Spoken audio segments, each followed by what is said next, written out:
ওই যে দেখা আসতেছে।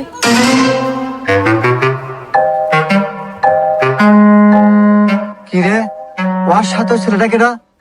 এ বন্ধু, বাপ সাপ দেহা তো মনে হইতেছে সারা গার্লফ্রেন্ড বয়ফ্রেন্ড। এই মুখ সাবধানে কথা কইস। আমি থাকতে বয়ফ্রেন্ড দেখবো মানে আর বয়ফ্রেন্ডের সাইজ করতেছি। তোরা আমার পাশে থাকিস। আয়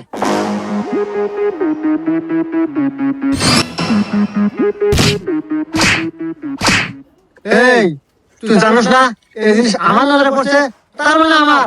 তোর কি করে সাহস হয় ওর সাথে প্রেম করার? এই তুই কে রে? এই বেদব ছেলে, দেহে তো মনে হয় স্কুলে পড়ো, বয়সও কম, এই বয়সে মেয়েদের পিছনে করো। এই বয়স কম মানে ক্লাস 8 এ পড়ি আমি। আমি নিজেকে পরিপক্ত পুরুষ ভাবি। তুই কেন তাই কর? এই আমি কেন মানে আমি সোহাগী নিয়ে পরীক্ষা হলে পোষা দিয়ে আসতেছি, ওটা আমার ছোট বোন। আমি ফাইজা গেছি মাইন্ড